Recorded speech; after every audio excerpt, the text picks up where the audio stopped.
so happy Sunday.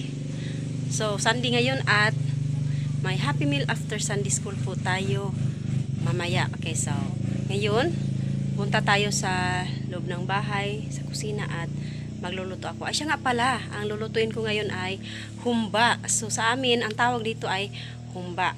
So hindi ko alam kung anong tawag sa Tagalog.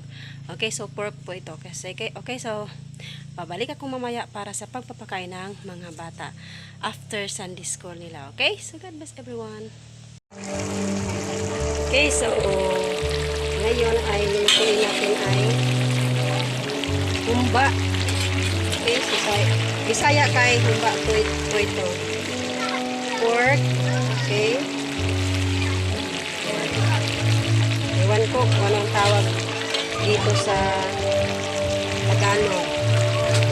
Hindi ko alam kung ano ang tawag nito sa Tagalog. Ay, para naman ito sa amin ay mga Bisaya. Humba. Bisaya version. Okay, simple. Simpleng luto pero masarap. Okay. Yan, ito ang ulam ng mga bata ngayon sa kanilang happy meal after Sunday school. Okay, so God bless. Ginoo, salamat Lord God, hallelujah sa paning kabataan, Ginoo, nga niya karon Ginoo. Hallelujah Lord, magapangaon sila o Diyos, Ginoo na sa lamisa Lord God, ako kining ipasalamatan diha kanimo Ginoo. Kay kining tanan Lord God, para gyud ni diha kanimo God. Hallelujah, yung dihatag ka na o bisan pa man Ginoo sa nag-sponsor o Diyos nini mga bata Lord God. Magapanalangin ka Ginoo sa iyang magpatrabaho o Diyos, hallelujah, ikaw nakakita o God.